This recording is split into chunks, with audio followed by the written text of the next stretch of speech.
everyone, and welcome to Industry Week 2021 in today's lighting designer session. So 10 a.m, so early, nice early start for us. It's a time that most lighting designers might not often see, so we'll be crawling our way into the venues, try and get into that dressing room after a late night programming.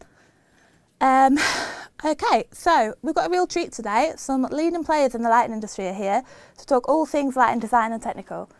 Sorry.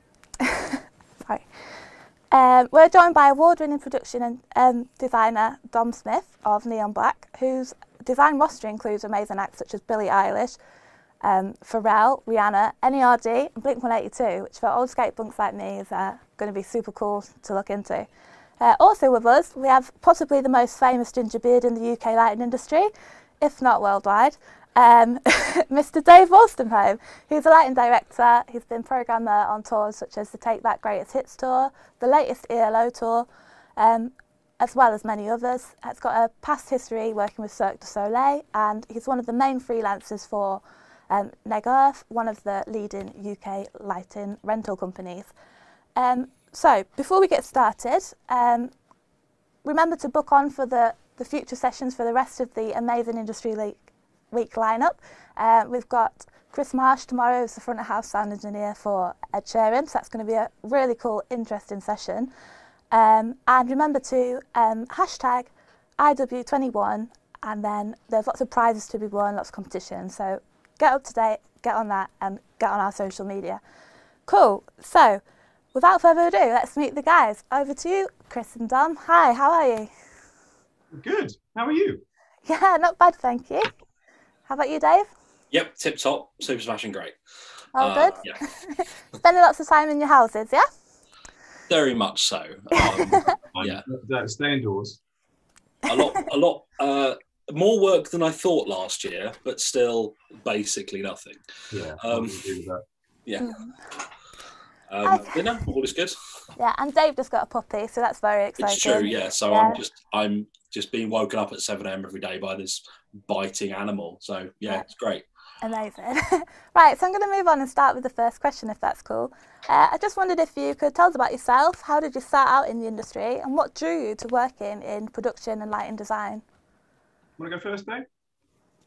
Yeah, I was born looking like a roadie, so that was what I did. No, so I did a very let's call it classical route into lighting. Weirdly, I left school after my GCSEs. I went to do BTEC in technical theatre. I then went to Mount View in North London and did a degree in technical theatre and specialised in lighting. I then went to work for PRG for a while, and I sort of kept on doing theatre work for quite some time. I did some national tours and that sort of thing. Spent some time at the National Theatre in London doing productions. I worked on the original production of Warhorse, amongst others.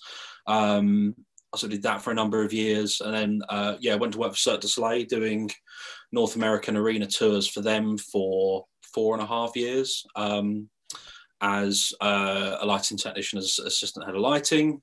So a bit of everything, mostly running follow spots, but a bit of desk operation, focusing, that sort of stuff. And then when I decided to leave there, came back to the UK, started doing sort of concert touring, arena touring stuff with PRG and then Neg, and then that sort of just wildly escalated out of control into the position I am now. I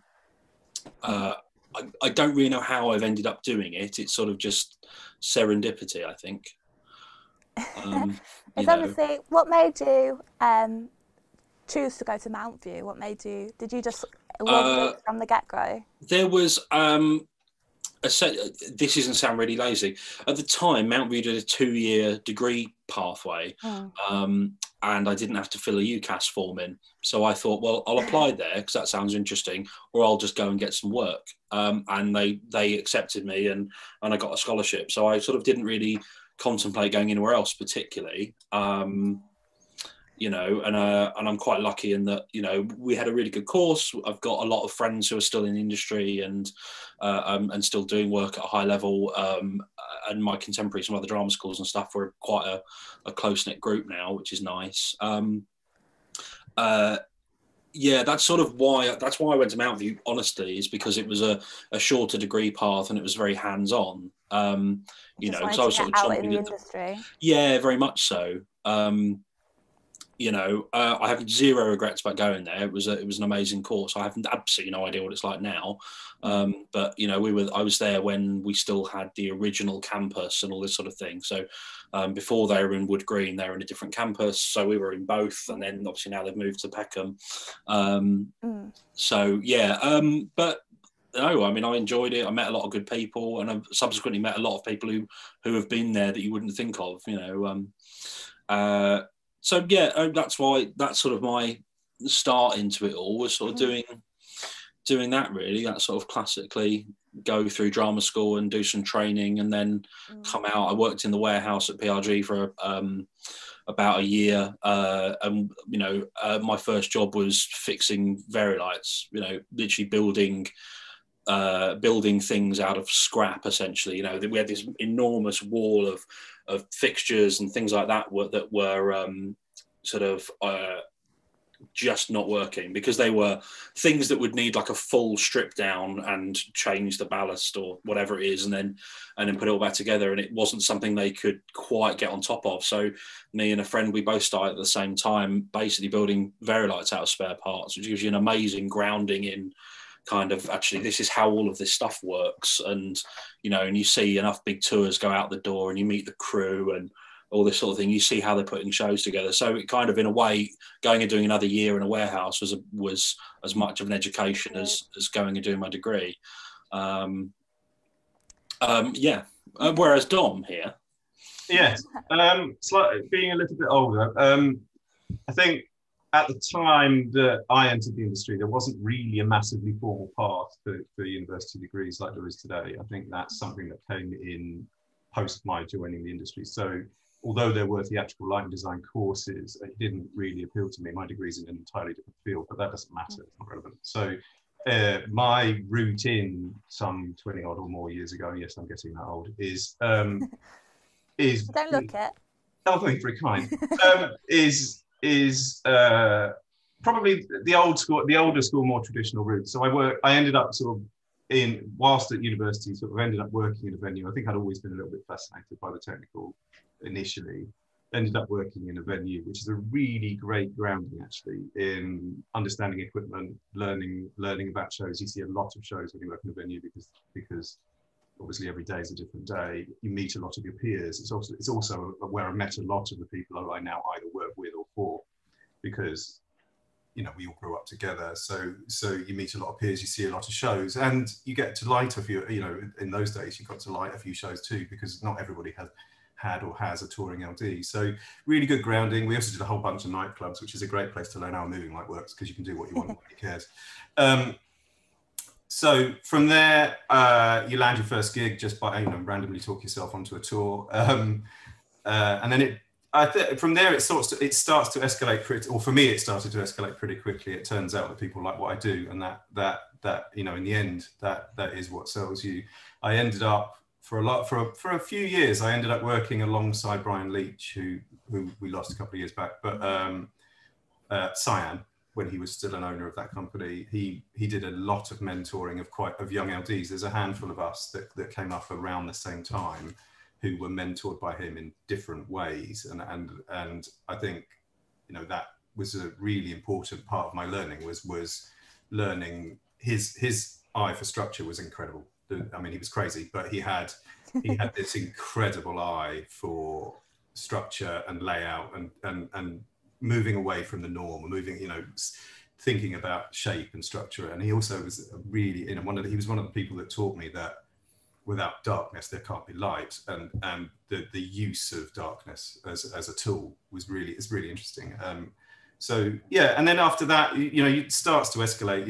In the end, hopefully, if you're doing good work, your reputation takes over. I did spend a couple of years. One of the reasons why I have so much American work is because I made a decision to be a lighting director on a major pop tour about 15 years ago, which opened a door, and I didn't realize at the time that's what it was going to do, but it did. And that was really useful in the sense that I got to see really big stuff on a daily basis and learn how that goes together and be responsible for it too. I mean, that, you know, the lighting director role is very responsible. It's not something, it's actually, you can make a really nice living being a lighting director representing a designer's work. And it was really fascinating time. But, you know, in the end, my own creative sensibilities and frustrations with other people's work pushes me forward.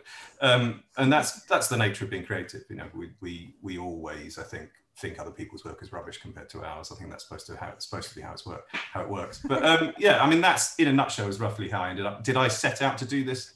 No, but I don't think many people do they? I think it's one of those things that becomes a calling. I mean, there was always a fascination with music. There was always a fascination with shows, for sure. And, you know, and then an opportunity to do this for a living, which, let's face it, beats doing a normal job, is, you know, and then it becomes, quite honestly, it's an addiction once you start. And I think we all need some rehab after this year, isn't it? Yeah, agreed. Feels like rehab. Yeah. Can I say rehab? Yeah, I can. Cool. So that's amazing. Both chose to go the university route, obviously in a different field, but I'm always really pro university because I think it's the best way. I find university level is where you can make mistakes. True. So that's why I always try and champion it. But also, like, starting in a warehouse equally is a really good way to go. So if you don't move on, that's really good. Awesome. So I'm going to move on to the next question now. And then also I want to just introduce the chat for everybody. So we've got Andy here, who's another tutor on the Live and Technical Events course. He will be monitoring the chat. So if there are any questions, put them into the question box. Yep, and I'll put them in the chat. Them and I'll bring them in at the end as well when we're ready. Awesome. Thank you, Andy. Thanks, Rosie. Cool. Okay, so Don, this question's for you. Through your company, Neon Black, I have distributed the website through most of our students. Soon to be updated, but not right now. Well, I think they were all enjoyed looking through it anyway. So yeah, no, I mean, there's a fairly large selection of work there, right? Isn't there? But it's missing a few more recent things that need to go in. Yeah. But that's okay. And your award-winning Billie Eilish show, which is beautiful. Probably my favourite thing I've done in 5 years. So we'll talk about that if you like. Yeah, definitely. That'd be amazing. I know we've got some Billie Eilish fans as well, so they'll find it extra interesting. Cool. So through your company Neon Black, you've worked with major scale acts such as Billie Eilish, as I've just mentioned, Madonna, Rihanna, Pharrell, NERD, a favourite. These artists are known globally for their music, but renowned style icons, especially like Billie, Pharrell, and Rihanna. I was just wondering how you work these shows, as their own creative direction is such a part of their own self-promotion. As a designer, how do you kind of take that in? Do you work with them? Do they come up with the idea and you tailor it for them, or is it the opposite way around? How do you balance your ideas? And could you tell us about the process? Yeah, I mean, it's a tricky one. As a designer, I think you have to remember, something that you always have to remember is that your ego is not the most important one in the room. And although your ideas are valid and they're very important, and obviously quite often as a designer, your job is to take a whole series of ideas and turn them into reality. You know, scratch out the stuff that's just physically not possible or won't work visually, and then turn that into some sort of show. I think the important thing that you're looking for as a designer, and I do think that I think this period of COVID may be quite a nice little reset, because I think in the last few years we've been a little obsessed with spectacle. How many things can we throw at a stage? How big can we make a show? How impressive can it be? How many lights can I put on my stage? Can I light this show with 500 lights?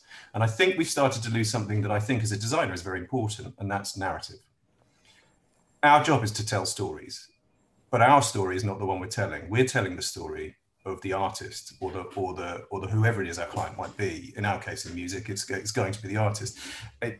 There's always stakeholders, and as it gets bigger and as the shows go further up the food chain, you find yourself just one member of what ends up being quite a large creative team. There's usually a creative director who is steering the overall vision, and you do have to learn that that's important. You do have to learn to take that on board and incorporate that within the show, because in the end, if you rail against that, you won't last very long. So as the shows get bigger, you definitely find yourself as part of a wider, more creative team. But as the production designer, it's quite often your job to pull all that together and make it real. And so, but where do we start? I mean, it always starts with music, always, because for live music, because that's what we're doing. Those songs were written either by the artist or being performed by the performer. There will be stakeholders. Those stakeholders are sometimes management. There's sometimes other people that you don't even know that about. There's always often a creative director these days. But what we try to do as a team is we can sit around, some ideas will come sometimes from the artist, sometimes from the management, but wherever those ideas come from, our first job is to sit around a table, talk about those ideas, figure out what it is we're trying to do, what story, and from my point of view, what story we're trying to tell. And that can be abstract. It doesn't have to be, it's not like reading a book. That's not how we do what we do. But it is finding that narrative, that common theme, that's that sense of what we want this show to look like and what does it want. All sorts of influences come in, often architectural, what's current in fashion, what does the branding look like, what does the album cover look like sometimes, if they're quite often doing promotional campaigns. I think one of the things that we try to do that isn't always done is can we tie that in? Does that promotional campaign make sense to appear as part of the show design? I think sometimes that gets lost. I can remember doing a Rihanna tour where she spent a lot of money with Samsung doing some really beautiful stuff that led up to the tour. And then the tour, which I didn't design actually in that particular case, ended up not looking anything like that. It didn't seem to make a really incongruous journey for me. And that was just personal. But I think that's something that we do need to bear in mind. It's like, especially in the modern world, is like, artists are now brands. And that's become more important. As you go further down the scale, and the bands are a bit easier, I think, because bands, they tend to have much more ownership over their own music, and they tend to have a better idea about what they think is cool and what they don't. And then sometimes you get the artist that doesn't care and doesn't have an idea and doesn't really know what they want to tell. That's harder, but again, for me, it always starts with how do we get the narrative? How do we figure out what story we're telling? And from there, we can start designing, I think, is pretty much how we do it. I think picking up on your points, especially in the social media age, like Instagram is your main marketing tool. It is.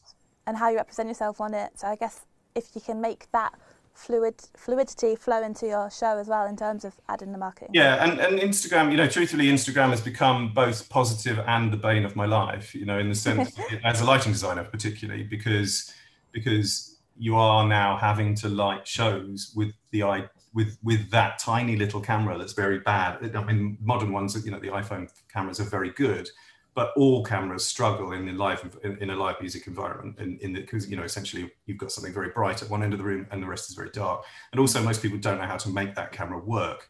So I've more than once had conversations with artists waving an Instagram picture at me saying this looks terrible, and you have to kind of learn to deal with that. Part of it is learning how to light for Instagram, which is a skill, but in the end, as one of the things you will learn as a lighting designer is that these days your light balance and the level of light is a very important thing, because actually pretty much everybody's on camera now. Like every artist I've worked with in the last 5 years has had some form of cinematographer, usually fresh out of college, whose job it is to take pictures and video and spit out the Instagram and the social media content. And so you end up having to light shows much, I think in some ways better actually. I think you have to concentrate on key light a lot more. It was becoming a dying art. I think it's going to have to come back. I think that doesn't mean that you have to key light all the time, and that you can be moody. There's always, as long as there's a creative reason to do something, you do whatever you like. But I think we're driven by Instagram. We're driven by the visual, and we have to bear that in mind. Do you think that, because I myself also have done shows afterwards, and I'm like, from that angle it looks terrible, but because we usually think from the front and maybe a little bit of the sides, but do you think, you were talking about how everything's a spectacle now, is it people trying to fill in the eye candy so that it looks good for the person's camera at the front, and do you think that's a thing? Or no, I don't. It should be, to some extent. I think one of the things that certainly as I started to do arenas, one of the things I started to learn was that this mistake that we quite often make of sitting at front of house and having that square on view that only 25% of the audience gets to see, and programming so that it only looks good from that angle, is a trap that we all fall into, especially because we quite often start further down, and we start in theatres where it matters less, because 75% of the audience has got that square on look. But as your shows get bigger, you have to start thinking about angles. There is an element of needing to fill holes, but you don't need to do that with 500 fixtures. I mean, it's, you know, lighting design is as much about where you put it as it is about what you put up. And I think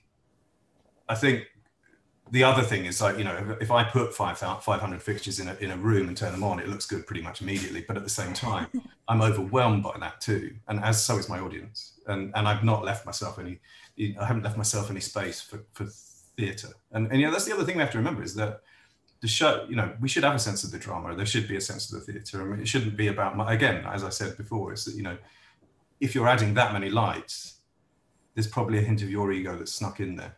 It's just my opinion, but I think that's the case. I think, you know, some of the key, just talking about lighting for now, but you know, but although it's true of video too, is that, you know, as a lighting designer, what's the first thing you do? Well, the first thing you do is you light people and objects, and that should be your starting point. It absolutely should be. It's your prime role. Your whole reason for being there is to make things visible, and your lighting design should start there. And then we add spectacle, and then we tell a story, and we add the visual, and we take something that would otherwise look flat and make it three-dimensional, and tell stories via color and movement and all these other things that we do. But I think it's probably because I came up, you know, I can remember my first, it sounds so old, but I can remember my first bunch of tours in my own right, which would have been in UK academy style venues, but they were very different places then, with a couple of trusses and a floor package, you know, tail end of the Parkan era. So the mainstay of the show was still Parkans, and having a moving light was a luxury. And if you had 30 moving lights, that was exciting. Wow. More often than not, it was 24, and every light had to count, and every light, you know, you had to have a reason to put every light in the roof, A, because you didn't have the money, and B, because there weren't that many lights about. And so I think I've always kept, for me personally, I think I've always kept that mentality. It's like, have a reason to put it in. Don't just put it in because you can, because then every light has a reason. And it's okay to have things that only last 10 seconds. You only see it once and it's gone. That's theatre, and you're allowed to do that, assuming your budget lets you. But I do think that. Go on, Dave. Yeah. So it's very much that there's, you know, my sort of generation coming up and training, as ridiculous as it is, but we used to draw all of our plots using pen and paper. But you make those choices and you commit that to the paper, and you really think about it. And actually, it's exactly that. It makes you commit to going, what is this? What is the purpose of this light? Am I positive it wants to go here? Because once I've inked it onto the paper, it's a whole load of work if I need to move everything again. You know, but it does make you think in that way, that is, what's the purpose? Is this actually the right place for this bit of equipment, or whatever it might be, and moving forward? And one of the things we may have lost slightly is that thing, because every single light can wang about in a trendy manner, do any colour you like, and throw a gobo in it and zoom. You push all of those decisions back until you're sat in front of a console, and that's not design. That's just throwing a rig in the air, you know. Well, we'll come on to that later with things like festival touring. It's exactly the same process. It's, yeah, and I think, you know, I think Dave's observation there is fair. I think that's the other thing with the advent of the moving head, that becoming ubiquitous. Nearly said that right. That becoming the de facto tool was, I think what happened is that, you know, and now it doesn't matter about the lights in theory. Or that mentality takes out, and it becomes about how many. You know, I want 300 Sharpies in my show because everybody thinks beams look cool. But I kind of challenge you to suggest, if I was to take 100, you know, just a silly example, if I was to take 100 of them away, would you really notice? And the answer is no. There's only so many times you can go. Indeed, yeah. And it's, you know, and does your show need Sharpies? Does every show need Sharpies? You know, that's a really interesting question. It's like the beam light, you know, that pencil beam has become a cool thing over the last 15 years. Everybody seems to want one, but actually there's some shows that don't need them at all. And not being afraid not to use something is a good thing to have in your head as a designer. I don't want it, so I'm not putting it in. Yeah, it's interesting. Awesome answers to these questions, but I've also just taught most of the students how to use Capture, but I reckon we will be taking them back to pen and paper one week to see, to really test them. I always start on paper. Yeah, me too. Like you said, yeah. It'll always start with, I mean, you know, as a production designer, it's slightly weird because I interfere in all departments. So you know, in some cases I'm employed to do the whole thing from beginning to end. I mean, not always. Sometimes I'm just a lighting designer. Sometimes, you know, sometimes I'm doing a bit of this or a bit of that. But you know, sometimes the ideas have to solely come from me. So, but if I'm starting from scratch, it'll always be pen and paper. It'll always be, you know, looking for inspiration from the conversations we had about story, and then I'll always draw some terrible sketch on a piece of paper that looks terrible. I like to keep those terrible sketches. Oh yeah, I've got notebooks full of them floating around, and I think that's good because I think it helps you to remember what you went through. Sometimes I'll make notes about why I drew that. Sometimes I don't. And then from those sketches come those ideas. You know, I think, but it's always, for me, it's always about considered. So for me, every show needs to have a bit of theatre. It needs to have a sense of drama, and it's not, yes, there's spectacle, and spectacle's allowed, and as you know, the big pop show there's an expectation of what a big pop show should look like, and you do have to, within reasonable boundaries, meet that expectation. But it's also okay to push that boundary. It's okay to do something unexpected or turn people's attention. You know, it's like some of my favourite gags I've ever done have often involved things appearing in darkness and your attention being drawn by a single light. Very cool. I remember doing an editor's tour where we had a mirror ball that we used in the encore, and it was just, you know, it's like a 60 centimetre mirror ball or something. It's quite big, but it was on a gallows that was wheeled on by a roadie in the dark during the interval. And I remember that my favourite story of that particular tour was the singer's girlfriend and my wife both being in Brixton Academy on the same day. They'd both seen the tour more than once, and they both turned around to me and said, "Where does the mirror ball come from?" Amazing. And that, you know, that's what we do. You know, if we do it right, that's what we do, and we do theatre. And I think that's something that you should always, as a designer, keep in your head. Dynamics. Yeah, and pushing narrative as well. You know, like that cliche thing of don't use every single light in the first number, because then you've got nowhere to go.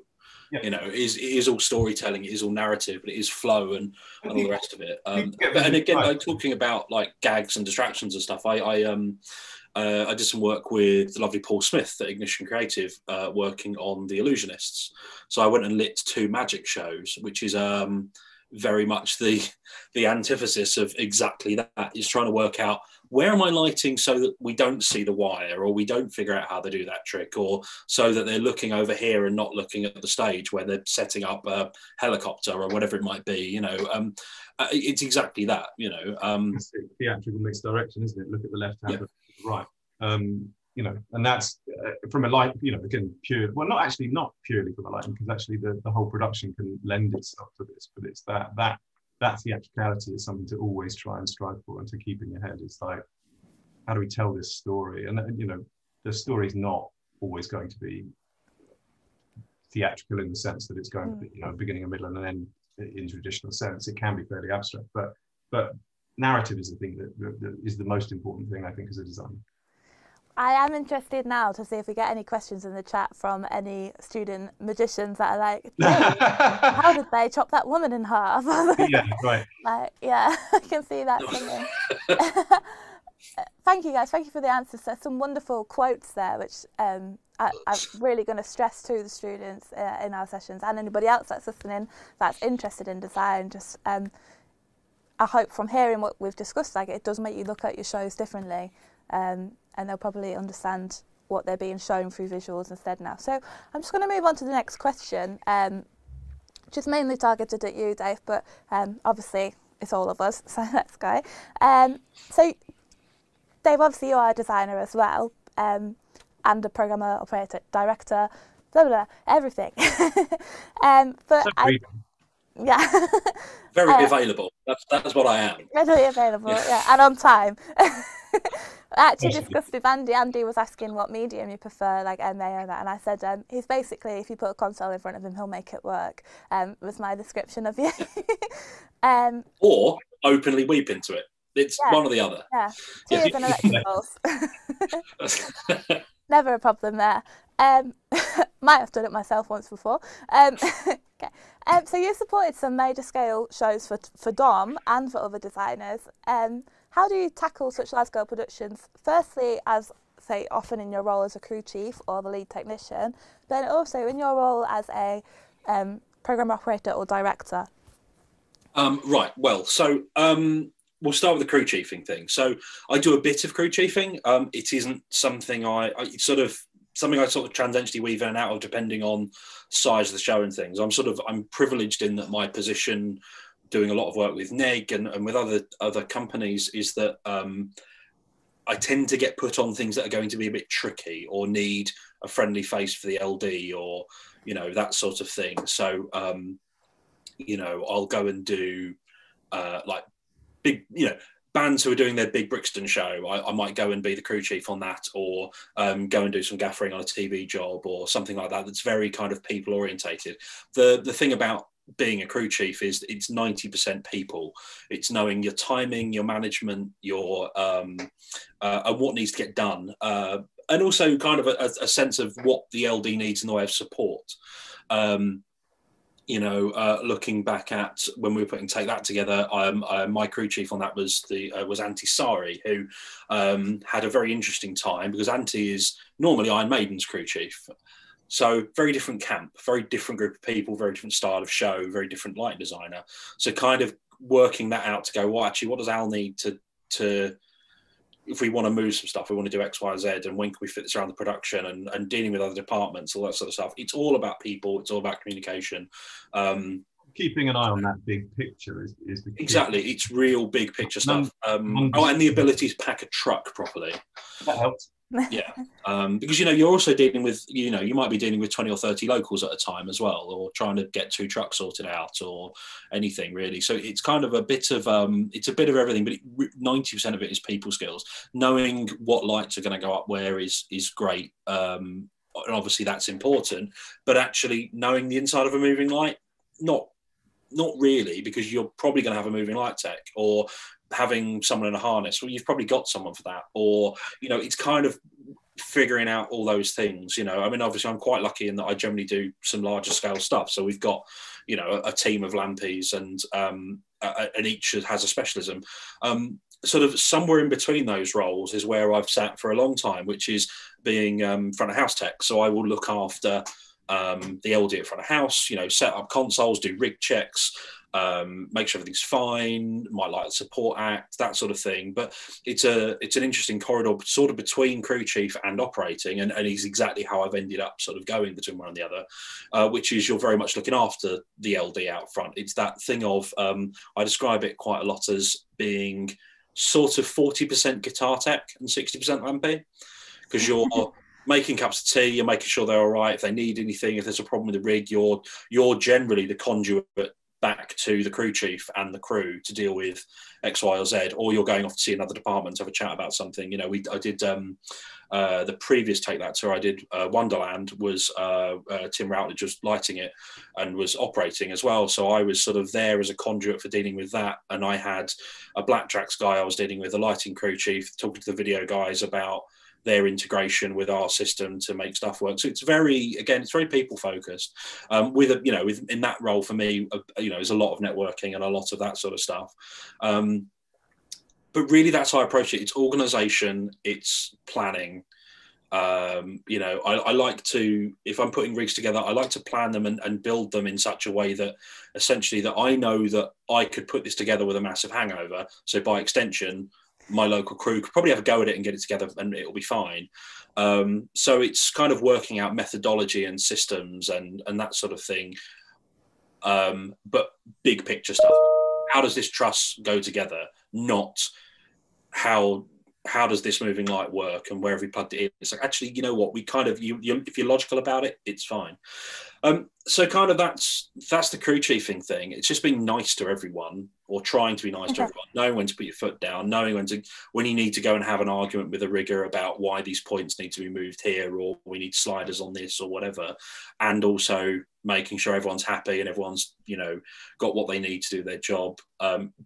Genuinely, people are well rested. You know, I did a lot of, when I was at Cirque, I did a lot of work out in the States with the union crews, and with those guys, sort of sounding them out really quickly to figure out, okay, guys, right, we're going to do breaks at these times, but we might push it around a bit, and getting everybody on side so that you can just do your job and it's chill and zen. You know, you don't want to come in and be this big, gruff, shouty person, because it doesn't get anything done. It doesn't help anyone. Certainly if that happens to me, you know, some crew chief wanders in and starts giving it all that, the chances of your show becoming really good really quickly are minimal. Because I've got tea to drink and toast to go and make, and, you know, and generally but yeah, so going into the program operator role. So I sort of work at a number of different things there. I sort of started doing that operating stuff. I did a bit of Cirque theatre stuff, all that sort of thing. Live operating. I used to go and do the South by Southwest Festival every year, which is something where you basically are lighting 9 or 10 acts a day for 4 or 5 days, all trying to do something different or new or whatever. So kind of that's how I got thrown into that, and that's very much you there on your own. You're the one making the decisions and getting on with it, and that's great. And what I do now really is I go and take tours out for other people. So if we take the first show me and Dom worked on together, well, the second I think technically, was Pharrell Williams Europe festival tour. So we spent a couple of days in Dom's studio there with a console, all the tracks, learnt it all. It's all time coded. I just sort of learning actually how to build the show, how you know, how we go about updating stuff, what it's supposed to look like, what the big sort of hits are in each song, and all that sort of thing. And you're sort of translating that to every single festival. If you take ELO as an example, I took over that from lovely Tom Young, who programmed the show originally, another Tim Routledge design, but Tom programmed it originally, needed a new operator for Europe, and it made sense as me being systems already to then step into that role and operate it, because I've got the operating experience, I've got an eye for it, I know what the show's like, I know all the people there. And again, a lot of it is knowing the people, knowing the camp, and being nice. So that then led on to me doing Take That last year, where I came in as tour programmer, and Tom had programmed the show for arenas, and I took that out on the tour. And so I did sort of the last week of rehearsals, led into production rehearsal. Not production rehearsals, but sort of production period in an arena rather than just in the rehearsal space. So dealing with key light updates, all that sort of stuff, you know, whatever whims the director wanted to change that day. And then taking that show out, and then I was then reprogramming all of that stuff for the stadium leg. So the stadium leg, we moved a load of trusses, we didn't have a roof, we cut some gear, we added some gear, we changed lights. So sort of dealing with all that whole process of how do I make this show that looks like this out of a whole different kit of parts, essentially. I think we have actually got a video of one of the ELO or Take That shows, I believe. Oh, shocking. So if you wanted to, just I can cut to that now. So this is Take That in Cardiff. So this is interesting on a number of levels. This was our last show of the tour, and they decided they're going to a live broadcast cinema.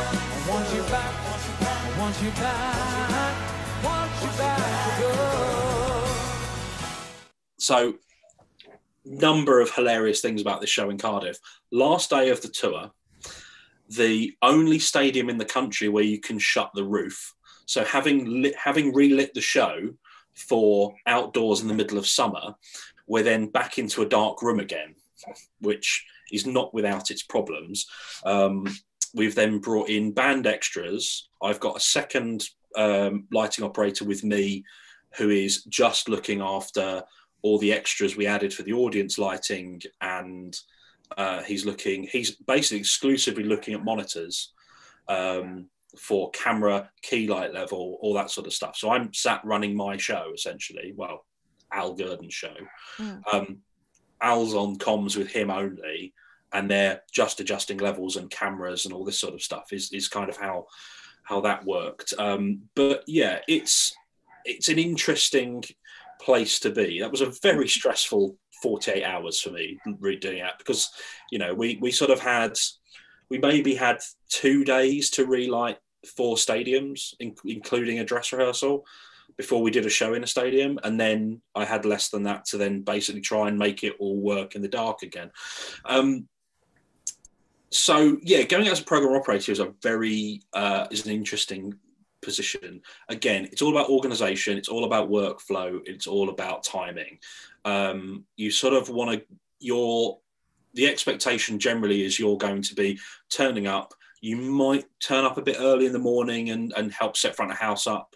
I had my front of house tech on Take That was the mighty Rob Gawler, who looks after me on that. We've done a few bits and pieces together. He regularly looks after Andy on Radiohead and goes out and does pretty much everything they do.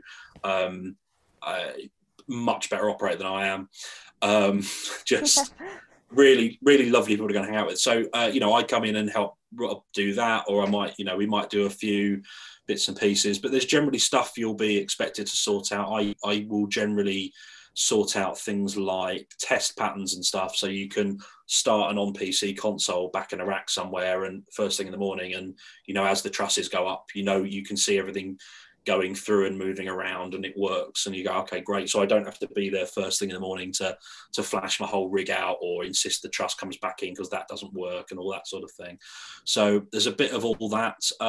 There's always, on any of these tours, and Don will probably tell you the same thing, as a lighting director, there is always something that's going to change or something they want to do differently 2 days, 3 days, 3 months, 6 months down the line.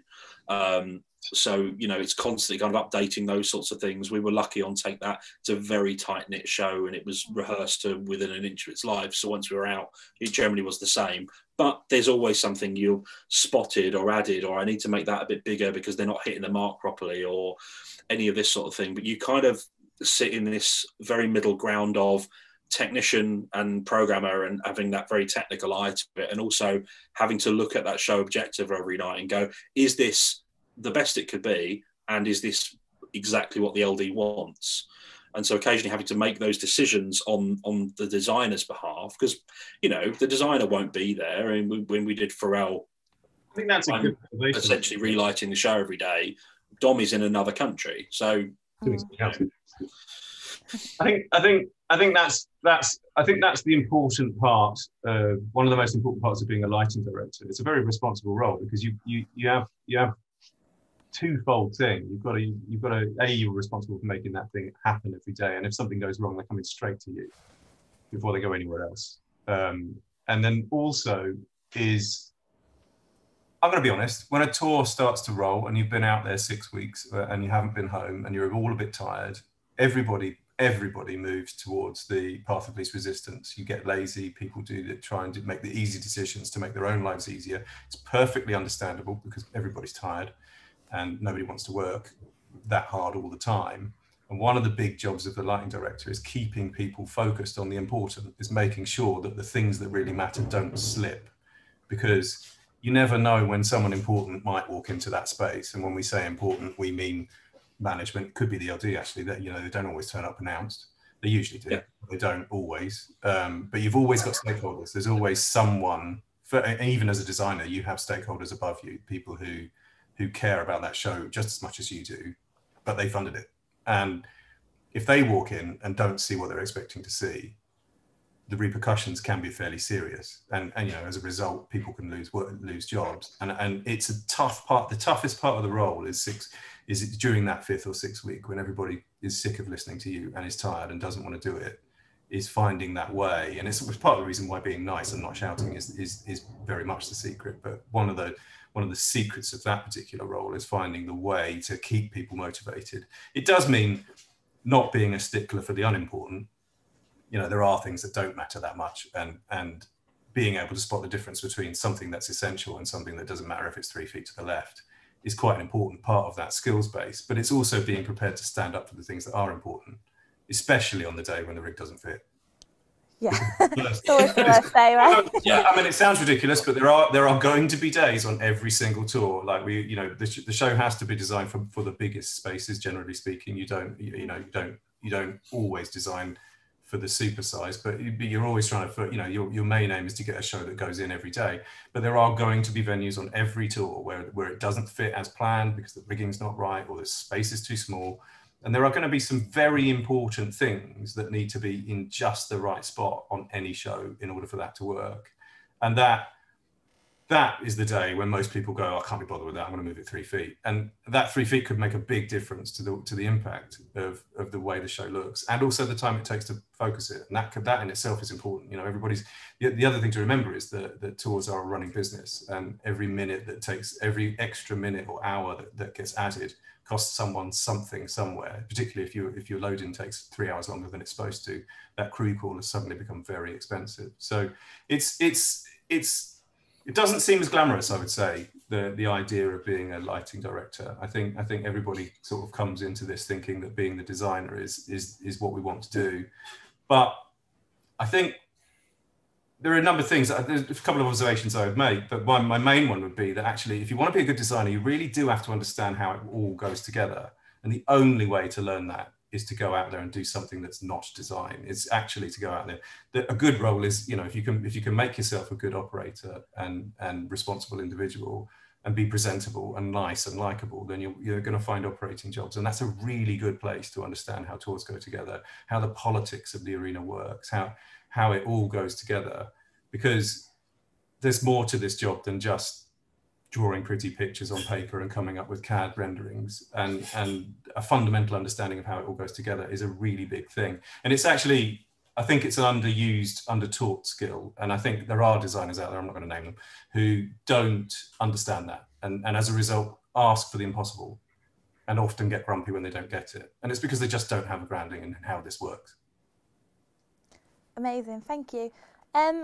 Right, so just because it is relevant to what we spoke about, if it's okay, I'm just going to slide in one quick question for you, Dom, and then we will open it up to the chat and get some questions there. So we spoke about the director, and we've got Dave's view on how that role is for that person. I just wanted to quickly ask you how, as a designer, do you enjoy the process of using a lighting director to be a programme operator, or is it something that you were nervous about at first? Obviously, you've got Dave there, big beard, good cup of tea. But yeah, just important part, being able to make a good cup of tea. I think when you first, inevitably there's a transition phase. Like when the fact of the matter is we might all want to, but nobody's going to trust you with a multi-million-dollar production if you've never done a production before in your life. So we're all going to start doing smaller scale shows than we'd like to, and learning our trade in small scale spaces. And if you think about it, it makes sense. Like if I'm the producer of a show, whoever that might be, and I'm going to spend millions of dollars, I'm not going to ask someone who's never done it before to make those decisions for me, no matter how good their ideas are, because you have to learn your trade. And I think as I made that transition, there is a journey, because you start out doing it all yourself. You do start out. I can remember a long time ago. Yeah, I know, Rosie. You like back in those academy tours, I drew the pictures. It's my fault, but I was also sort of a lampy. I'm not a very good one, but no comment. Shut up, you. But you had to build a little bit of it yourself. You had to at least get involved with it. But you also, every day have to make a decision about what's going where, because in academy stuff, it doesn't feel the same every day. And you walk in, I'm not going to lie, you walk in with a hangover, because I was 20 and drank too much at that time. But you walk in with a hangover and have to make a decision. And then you do it yourself and you program the show yourself. You have very limited production time. If you're lucky, you're lucky if you get 3 days. And then suddenly you're out there with this show. And then slowly, as the things get bigger, you end up finding yourself in a position where actually you can't look after the big picture anymore when you're on your own. There's too many calls on my time. You know, as a production designer, there are too many different, I get pulled, on some days I can be pulled left, right and center, just answering questions for every department wants a piece of my time because they want an opinion on where does this go, what does that look like, and then and often also have a show director wandering around with their own opinions about what needs to happen, and they need to feel like the most important person on the planet. So at the time, and so it is an odd transition. It's very hard initially to let go. And I can say that from experience. I program and I like to sit behind a console. I understand. I do think that as a designer, the best work comes from your head, not your programmers. And as a result, I do think I still to this day will sit behind a console and do a bunch of programming, usually mostly structural, and probably the original focus is so that the show has the shape from my head, not my programmer's head. And you know, we'll build a bunch of stuff together. When I work with Dave, we have a fairly two-way street. When I'm looking for a programmer, I'm looking for someone I can get along with because I'm going to spend a lot of time with them. I also have to be able to trust them to just get on with something if I do walk away. They need to know the console probably a little bit better than me, not always, but they don't. But they definitely need to know it as well as I do. But they also need to understand, and this is something that happens over time, they have to understand how I think as a designer, because they have to try and interpret a language that's not easy to come by, to understand what it is I'm asking for when I say, can these lights do that? They are allowed to question it, in my opinion. Not every designer will allow that. I mean, a lot of designers are like, no, you just do as I'm told, and you sit there and don't, and you know, just you're not entitled to have an opinion. That's not how I prefer to work. Opinions are always valued. They're not always listened to. But that's okay. I mean, you know, you know, what do I want from a programmer? No, learn to think like I do. It's more than just understanding a console, and that's something that I think is underrated. Is you also need to understand what those things at the other end of the stage can do for you. What's inside each one? How does it work? What colors can it do? What colors can't it do? What are its limitations? You do actually need to know how lights work to be a programmer, I think. And again, an overlooked skill. I think a lot of people concentrate on going to MA and doing the MA course, or overlaps doing the AVO courses and learn consoles, without really spending a lot of time on understanding how the most important bit works. And actually, when it boils down to it, the most important bit is the bit at the other end of the stage. It's the thing that the light comes out of. And I think, so when I'm looking for a programmer, you got to like them because you're going to spend a lot of time with them, usually late at night on your own with no one else. So maybe a crew chief if you're lucky, or someone from the lighting department. But essentially, you know, you're going to spend a lot of time with that person. So you need to get on. You need to not argue. You need to have common thinking. And then they also need to be the person who doesn't mind doing what is going to end up being a whole lot of mundanity, because the very best shows are very detailed. My shows are all, he'll probably agree, nod, and start to shake. But is that my shows often are very detailed, especially because pop music lends itself to high detail. The problem with high detail is it requires very specific programming, and there's a lot of, you know, in the end, quite a lot of maths. And it's simple maths, but it's maths nonetheless. And there's a certain amount, you know, it just takes a certain amount of time to make something musically beautiful.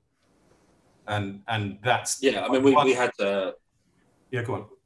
Sorry, I was going to say, yeah. I mean, a good example is we did an NERD album launch thing in LA a number of years ago, and yeah, we sat there, and it's nice having sort of, you know, that double driver thing with me and Dom, because Dom will sit there and do the big picture stuff, and I can concentrate on doing things like, an example is building a 32-step chase to turn one light on at one specific point in order for something to just work.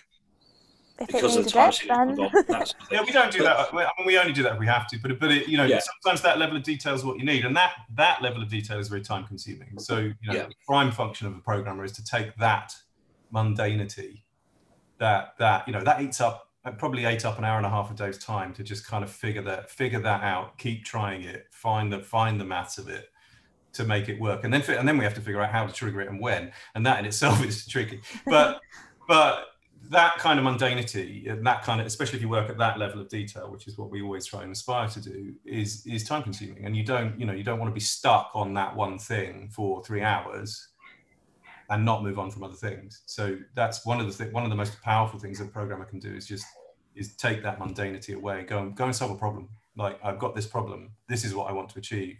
Can you go make that happen, please? Sometimes it's because they know it better than you, and they know how to do that solution in 10 seconds. And when that happens, it's amazing.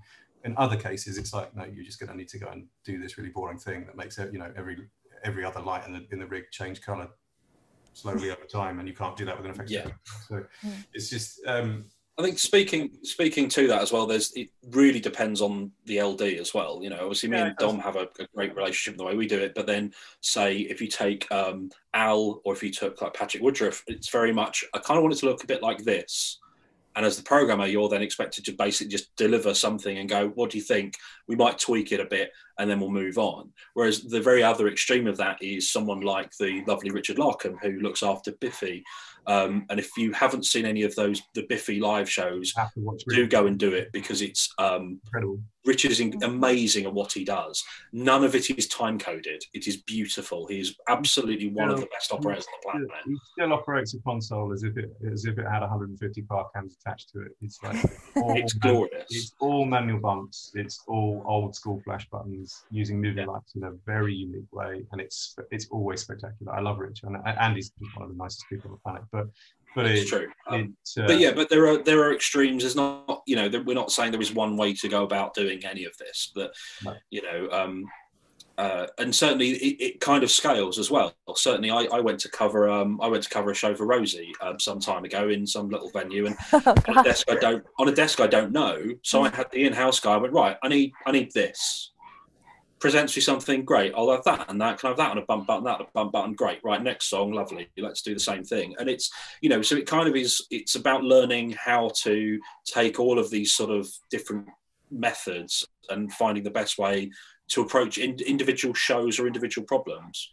And every design is different, they all work in different ways. I'm relatively unique in the sense I actually know how the console works. A lot of my more modern peers haven't touched one and don't know how to make them work, and rely on their programmers a lot more. In that case, the programmer becomes a bit more artistic, because you're interpreting words and turning that into reality. And that's a weird one, because you also have that job becomes about managing your own ego and the ego of the person sat next to you. And that's a skill that programmers do need to develop, is figuring out people and knowing some people. I will generally welcome an opinion, but not everybody that does what I do does. And some people don't want your opinion and they just want you to get on with it.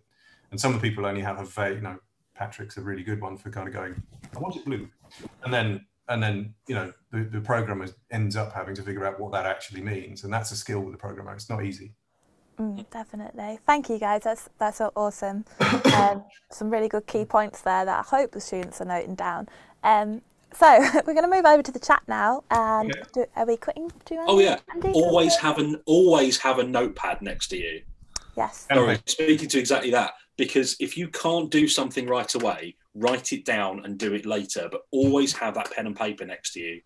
I promise you. Notebooks. I can show you notebooks full of notes on Take That shows, all the way down to the second to last night of stuff I need to fix or change or I've seen and stuff like that. But yeah, honestly, one of the most important things you can have is a notebook next to you, and do the notes. Sorry, carry on. Amazing. Yeah, right, over to you, please, Andy, with the questions. Yeah, thanks, Rosie. We've had a good number of questions, actually, so I've tried to kind of squeeze them into more concise questions, so we're not here all day. Let's get straight into it. So you've mentioned important skills such as competent operating, likeable character, hard working, but if you could just give one bit of advice, what would you say to somebody trying to get their foot in the door? Either of you. Yeah, thinking. Be on time. Yeah. Be on time and be average. That's just me. On time and average. I realise that's a roadie cliche, but honestly, do not be late because I've no interest if you're late. And be on time and be ready. Show some enthusiasm. Show some enthusiasm. If you know what you're doing, great. If you don't know what you're doing, ask someone. Yeah, I didn't get to here by not asking people how to do things. Don't assume you know everything. Yeah, you know. I think that's my, for me, I think my response would be, initially when you start out, be prepared to learn, be prepared to do anything to learn the skills that you need. Being a designer is bigger than just having an idea in your head. There's a whole process that you need to understand. There's no such thing as a stupid question. Be prepared to ask questions, and if you ask them in the right way, pick your time, because there's not always a good time to ask questions. But if you ask them in the right way, you will get positive response. And just understand that this is a journey. It's not, you're not, like I said earlier, you're not going to end up designing Billie Eilish straight out the gate. It's just not going to happen. And so understand that this is a journey. It's a process, and it's going to take a minute. Great, thanks guys. That goes nicely on to the next question then. So you've mentioned working in warehouses and production companies is a great way to get the foot in the door. Are there any other ways that you've noticed, or the easier ways that people can get involved in the industry without working for those kind of companies? Venues are a really great place to learn. Your local music venue, small scale or otherwise, is a really good place to learn, because you're going to get a chance to do stuff that you won't necessarily get to do anywhere else, especially if the venue's sort of small to medium scale. It's a really good place to get a bit of experience, and it might take a minute to get your foot through the door. Bit of local crewing doesn't hurt, actually, because again, from a different side of the fence, you get to see how shows get built. The more you can surround yourself in the environment, the better, is really what I'd say. And there's no right way to get into doing this. We all fell into it in different ways, and it's an odd journey. The one thing about this working in entertainment is that there is no defined path. Because we made this up as we went along, I'm going to be honest, this whole industry was invented in 1960 by a bunch of people who just had to make things happen, and it still kind of works that way today. Great, yeah. Great advice. Good stuff. So that goes on to the next question nicely, actually. So going back to them horrible venues that we all started in, if you could remember one of your worst experiences ever, what would it be and why? I'll let Dave do that while I think about it.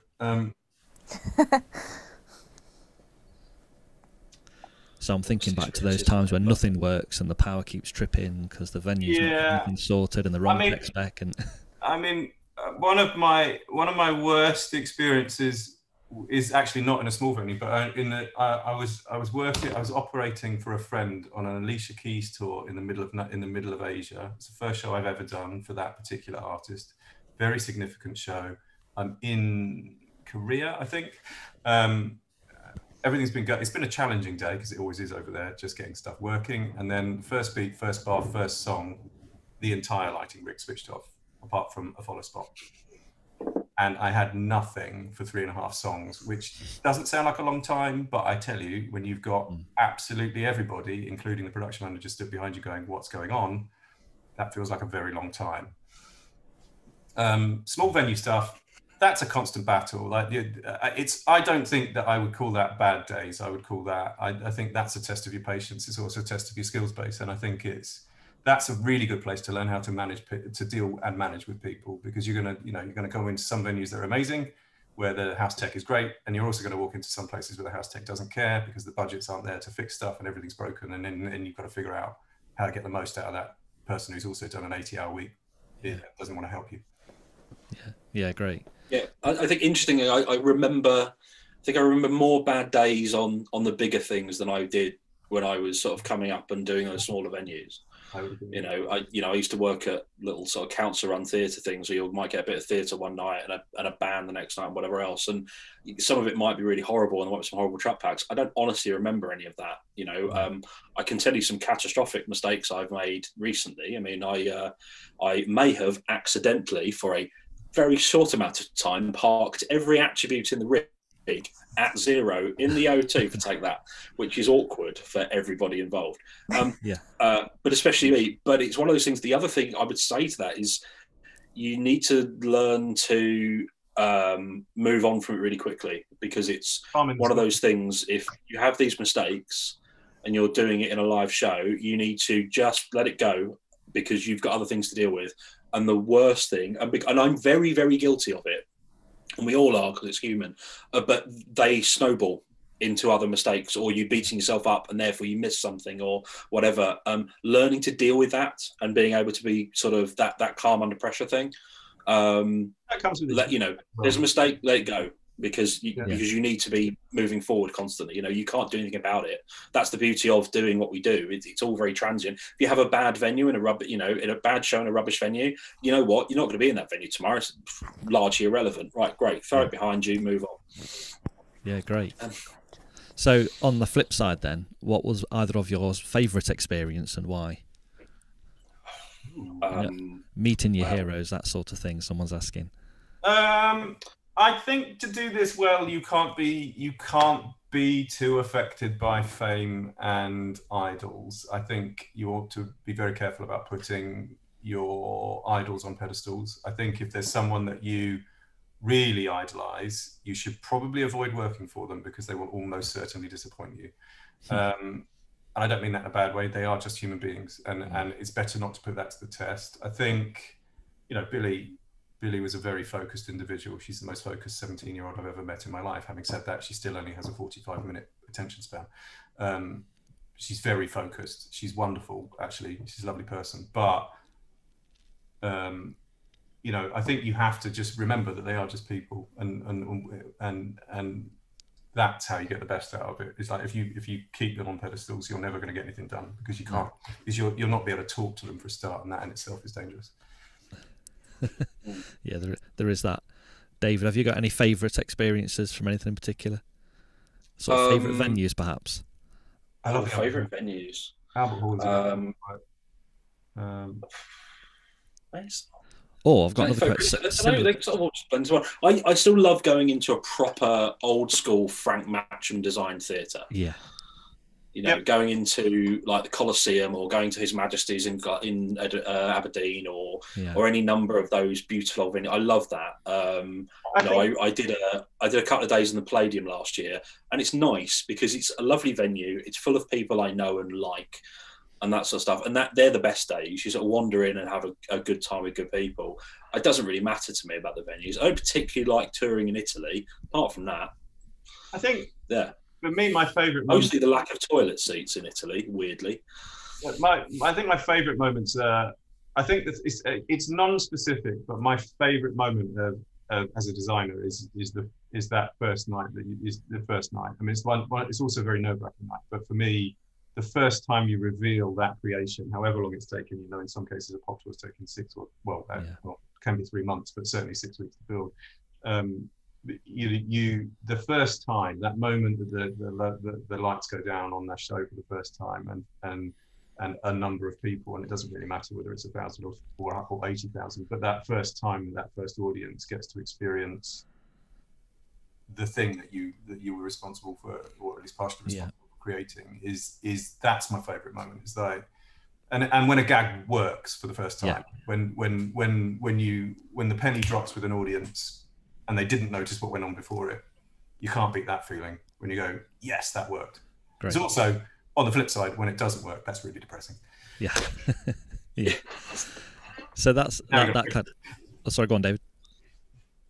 Oh, no, I think the only other thing I would say is getting to tick off my roadie bingo card of the first ELO show I operated was in Madison Square Garden, which is a ridiculous place to do that. Yeah. But there's something really lovely about getting to the end of... my favourite bit in that show is getting to the end of Turn to Stone, which is like one of the last numbers. It's a big upbeat number, and it finishes with this beat. And it's exactly what Dom just said. It finishes with this beat, and there's this moment, and then the entire place, the roof goes off, and it's just wonderful. Yeah. Yeah. Playing with people's minds is what we do. Yeah, in a good way. Yeah. No, so a lot of the students here are techies at heart, and they're asking quite a few sort of quite honest and short, sharp techie questions. So we'll fire through these then.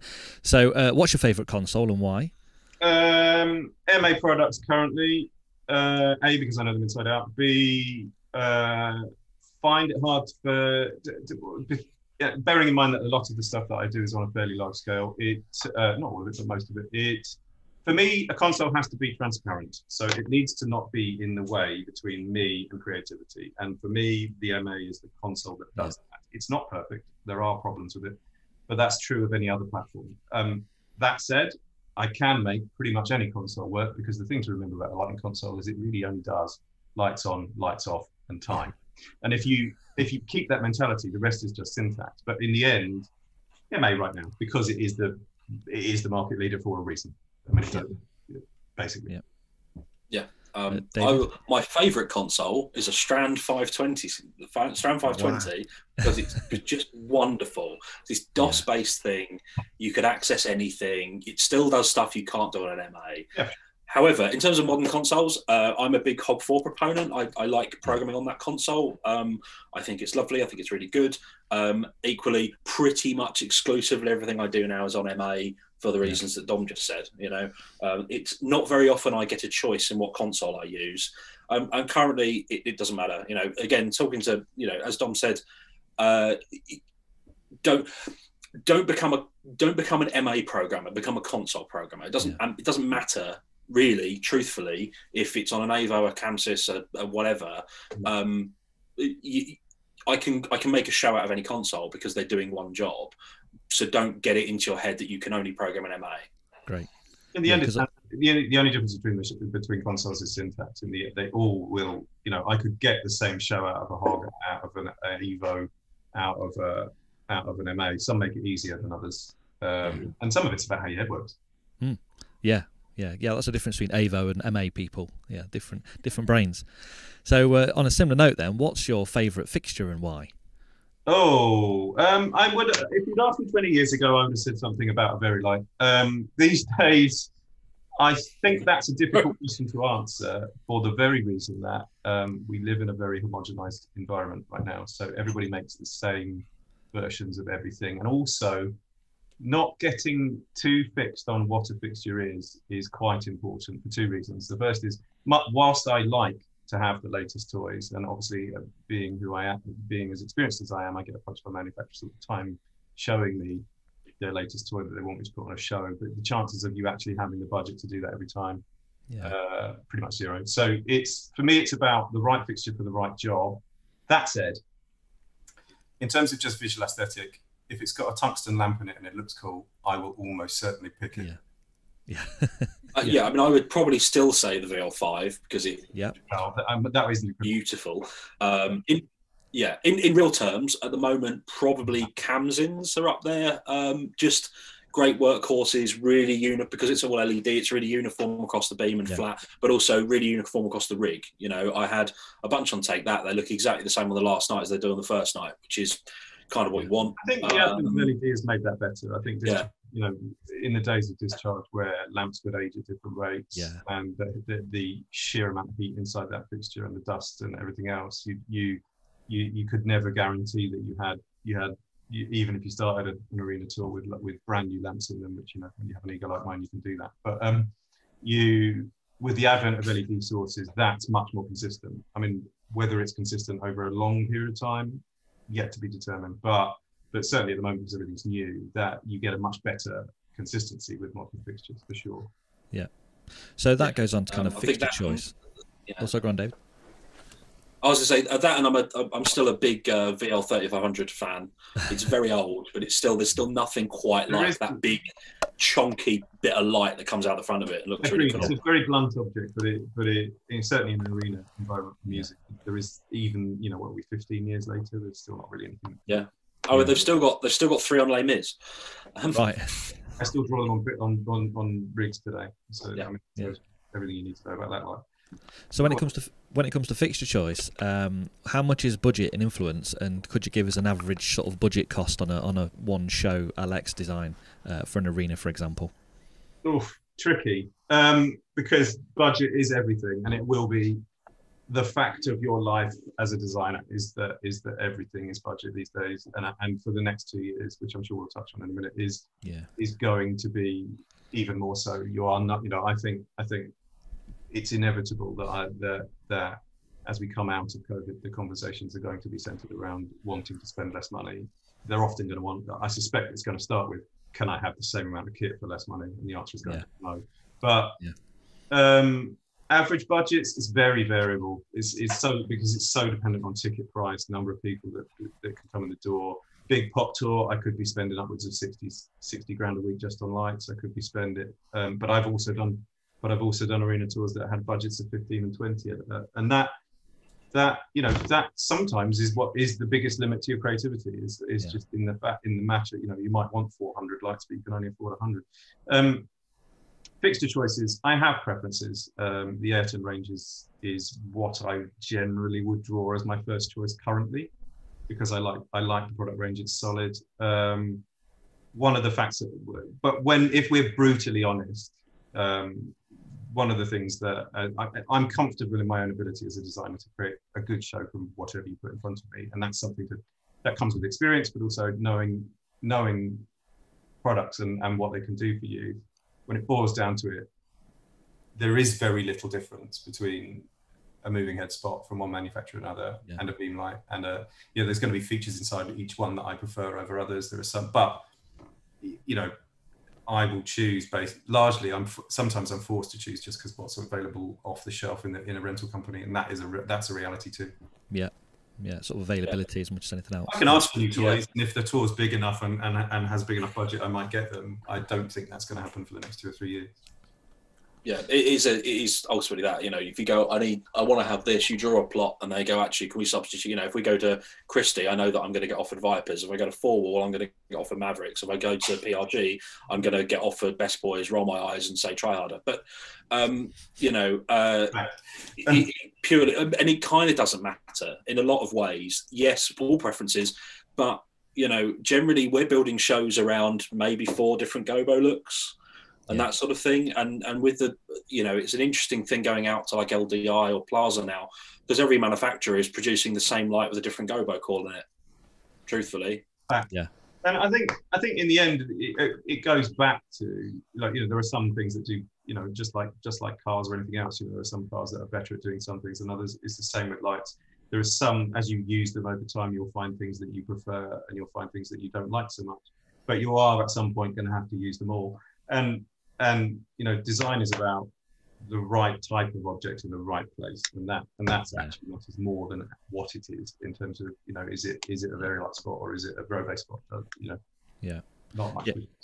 Because that goes nicely actually, because a couple of people are asking about what are your main differences when you're doing Alex designs when you're comparing live for TV and just live arena shows. Is there any significant changes in the way you'd approach design for television? Yes. Massively. If it was solely for TV, it's a very different beast, because you're not in any way looking at what it looks like in the space, and that's a key. It's a very common mistake there, and some of my biggest peers still to this day don't understand it. Is that when you design for TV, you're not designing to the human eye. You are only concerned with what the camera sees, and as a result, when you design for TV, whether what you've built is symmetrical, which we often, unless we're you know, in a live environment, we're often looking for symmetry, unless we're deliberately not doing so. In TV, that doesn't matter, because the only thing that matters is where the cameras are and what they see. Yeah. The other thing with TV is you have to understand that most of the movement comes from what the cameras do and not what you do. And there's nothing more irritating to a director to framing a beautiful shot that's got a nice beam of light in it that was there. And then, as he says, go camera 1, that beam of light has wanged itself out of the way. It's nothing more irritating. And in terms of arena shows, I'm going to be honest with you, we have to light arena shows for camera now anyway. Yeah. Get to grips with key light. It's the most important thing you can ever learn as a lighting designer. Your primary role as a lighting designer is making people and objects visible, and that is where you have to start every time. And I can't say that enough. I literally can't say that enough. It's a dying art. There are some very poor shows out there right now, and it's mostly because you can't see what's happening. Yeah. I mean, I was lucky on Take That to work with Al Gurdon, who is primarily a telly designer, and therefore our key light was beautiful. Like, no matter who you were looking at, the key light was always spot on. But this is the thing: if you took the entire show away and left the key light on Take That, everyone would turn up on a lovely time because they want to see the boys. I did a Harry Enfield and Paul Whitehouse tour a while ago. And again, actually, you take the entire rig away, as long as they're lit properly and everyone's in the room, they're laughing at these jokes. You know, it all comes back to what we were saying originally. You can remove everything else. The key light is king. That being said, know when to turn it off. You know, I've done bands, you know, especially at South by and stuff, stopped hanging key light, because every band are coming to go, oh, it's dark and moody. Okay, cool. So I'll just sidelight everything and turn the key light I think off. you know, that you have to bear in mind that the paintbrush changes as the scale of the gig changes. Like what you can get away with in a small club is slightly different to what you get away with in a theatre, which then again changes when you get to an arena, and again changes when you get to a stadium. You know, the paintbrush has to change. In many ways, the paintbrush gets bigger and less subtle. Yeah. As the show gets bigger. Yeah. So one of the main issues, I suppose, with live TV is you need the cameras, and you need that there to get the colour correction right. So how much do you rely on previsors in general, and are there any main limitations that you just can't get away from having a rehearsal when you're using previs? Yes, we rely on previs a lot because it is with the way that budgets work right now. It's inevitable. I mean, I would always rather build a show from scratch without previs if I could, because the one thing that previs can't do, because it's pixels on a screen as opposed to photons moving through the air, is it cannot do level and it cannot do color accurately. It will get close, but it just can't do it. As a result, previs for me is a structural tool. We can do things that, I mean, the timing is going to be close but not perfect, because again, it's pixels turning on and off, and although people try and write algorithms to reflect what a moving light really does in real life, it doesn't really do that. You know, we're talking about a device that also has things that move inside it, and weight and inertia, and those things you can't account for in a previs. That said, we don't have the time or the money quite often to build a show and have it up there for 3 weeks to build it. So, you know, previs is essential. You need to know how it works. You absolutely need to use one. To be honest with you, although I think there are some that are really good, Depends is increasingly popular.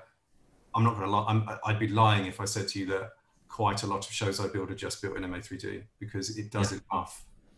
It does enough for me in terms of structure and shape and timing, which is really all you can do. You got to, I mean, and also previs is only as good as your 3D model. I mean, if your 3D model's wrong, then it's not helping you at all. Yeah. When it comes to rigging teams, do you find that using MA3D as a limitation in terms of exporting documents? Yes, but I don't. Every plot I draw, every show I build is built in Vectorworks. Is my personal preference, because I think it builds better paperwork than Wig. Wig is perfectly acceptable. It is a bit more the workflow because obviously Wig is first a visualizer and second a paperwork producer. Some people like to work in Wig. That's acceptable. It produces acceptable plots. I personally think that as a modeler, as a production designing tool, Vectorworks is the better piece of software. You get much better paperwork. And it's getting better because they are invested in the GDTF thing and my virtual rig and everything else. So that process is getting easier for us. As young designers, you're going to find that much more interesting because we're standardizing, which is something we should have done 20 years ago. So I interject to just say, don't be afraid of drawing in 3D as well. You know, you see it's very, very old school theatre way of doing everything is you get a plot and you get a section, and that's great. But actually realizing your design in 3D and then doing those plots from that is a lot more useful to basically everyone. Agreed. And always draw to scale if you can. That you know, because that gives you the first place. You have to understand, one thing I will say is that CAD land is perfect. The real world is not. So never, ever, ever draw anything with tolerances that are so fine that the real world can't cope. And some of that comes with experience. It just comes with knowing that the most accurate a fabricator can be is within about 5 mil of something, not 2. But yeah, I mean, previs is very important. You have to use it, but you can't replace it. Inevitably, you've got to go into a real space and you've got to test those colors and check those levels and change those angles. And don't forget that all of this as well, you know, as younger designers, don't forget that any time you spend prevising and the previs gear and all the rest of it is time that needs to be built to production. True. You know, you might have a show file, you might want to knock a couple of bits out, whatever, fine. But don't think that doing previs for every single show and then you spending 3 days prevising something that they're paying you a day for is doing anyone any favours. Agree with that. Yeah. Sort of a cheeky question then from someone. Is it possible to pull off a decent show with just a floor package? Might be a short answer. Yeah, absolutely. Yeah. Good. Yeah. Agreed. Good. Yes, absolutely it is. Yeah. You work to your limitations, and if your limitation is I can't hang anything, you get on with it. Yeah. It's not about lighting design. Well, design in all senses is not about what you have; it's about what you do with it. Perfect. There's a couple more questions, but hand back to Rosie. I think she's got some key. Oh, did you want that? Okay. Oh, carry on that. Okay, cool. A bit might be a slightly longer answer this one. It depends. You both might have different approaches here, but once you've met the bands and you've got some direction on overall production design or key features of the design, what's your next steps? Do you have any kind of step-by-step guide as to how to then get to the point where you're rehearsing a show? Yeah, well, I can do that. So obviously, I mean, from that, you're gonna put together. It might be very loose, and obviously with bands, it's much looser than it is with a pop show, which tends to have much more of a structured theatrical story. But you are going to. What I will always do is try and build that story. It starts, can we agree on a set list? That's probably the most important starting point. Is what songs are we actually doing, and what order are they coming in? You'd be surprised how order is often very difficult to come by. But once you've got a direction, once you understand rough, in its rawest sense, you might have drawn a few sketches, you might have done a couple of renders of things you wanted to look like. From there, you need to turn that into the real world. And so from that, you take those conceptual drawings and that rough outline of the story, be it the set list, be it the journey, be it the look of the show, and now you have to turn it into the real world. So that's when CAD comes in. That's when we start drawing things to scale. It's when we start physically modeling our design. We put our trusses in the air. We put our lights on those trusses. We make those decisions about what we want them to be, and we build that in CAD software, probably from a terrible pencil sketch by me. That's also where I will bring in other creative types who maybe have skills that I don't have. Like, I'm a reasonable set designer, but I'm not a set fabricator. So one of the things to remember as a designer is that probably the most important message I can ever give you as a designer is never, ever, ever tell someone how a thing gets built. Your job is to come up with the big picture. Let it be somebody else's problem to figure out how. But if someone comes back to you and says, this is not possible, then find out why and work together, but never be the one that says, you must do this, and never think that you're the expert on rigging, never think you're the expert on construction. That has to be led by the people that build, for a number of reasons, not the least of which is liability. But having said that, we take our rough sketches, we turn it into a 3D model. That's the first thing we do, and we take that 3D model and we explore it a little bit. We might even build a previous file from it once we're up, so everybody's happy. From that point, we're going to send that design out to our vendors, whoever they may be. Lighting vendors, video vendors, manufacturers, fabricators, and we're going to start talking to in general terms about how much this is going to cost to build. Because until we do that, we can't figure out whether we can afford it. Once we get the first batch of numbers back, we're going to go round. Does it meet the budget? Does it not? If it doesn't, then we've got to figure out where to go backwards, and that will involve a conversation with all of us, because especially the stakeholders, because if we can't afford it, we can't have it. And so we have to figure out what we can have that still follows that path. Once we get to that point and we're happy with what we can actually afford, we'll move into the nitty gritty. And at that point, we'll bring in professionals. Genuine technical drawings will be done. Often a manufacturer will take your conceptual drawing, turn it into something that can be built. Same with the lighting vendor. We'll start negotiating. We'll start negotiating that. Once that's done, we'll start working, and we have a finalized design, it's signed off, the numbers are done, the story in the background is developing. The other stuff we'll do in the background is storyboarding for content. We'll exchange that conversation will go backwards and forwards. Bert, my business partner, is an excellent content designer, so he will go off and do most of that storyboarding, and then he'll figure out which vendor will build that for us. That's an ongoing conversation. We'll start building test clips to show artists. We'll bring out a few renders, and then we'll build it. Yeah. So a couple more short answers, and then I'll perhaps finish with a slightly longer one. So, how much do you rely on timecode, and how do you rate timecode in general? Tool, not. It's a tool. It's important. There are some things that I think suit timecode, pop shows in particular, because the music's the same every night. It doesn't change. It keeps everything synced up. It's a very important video playback tool. It's very difficult to line up a video clip by pressing go in the right time. From a lighting point of view, I think it's it's an interesting question. It's tough. I think my goal when I build a show, no matter how complex, is that I will build a show that the operator could, in the event of failure, press the go button and play back. I have experienced shows in myself, programmed by others. I'm going to name Roy Bennett. I think he's an excellent designer. I think the shows he makes are beautiful. I've operated a show for Roy, and I tell you this: if the time code had died, I could not have played the show back. Yeah, because there were too many things. I just wouldn't have had the fingers, and my brain couldn't compute it. And I think that's where you have to remember is that time code's important and increasingly valid. I think with pop music in particular, which is regular, it's regular beats, it doesn't change. There's no human element to the playback. It can help you create detail that you just can't create with a human being. That's good, but it's also dangerous. And there's always a constant balancing act between what can a human do and what can the computer do? Because if you add too much detail that a human can't play back, and then it doesn't work, this show does not look the same, and somebody's coming at you like a train. So one of the skills, and I also think an operator should be able to operate a show. I actually firmly believe that. The operator should be able to. If it's a rock show, where the band that doesn't play in time maybe plays off a quick click track, time code is not going to be your friend, and I tell you that now, because humans don't keep time like computers, and all that happens with time code is that, because the thing to remember about time code is it's A, only as accurate as you are, and B, will be the same every single time, and that means that if the band's out of time, your show will be out of time. And in the end, with music, it's all about time. Everything has to line up.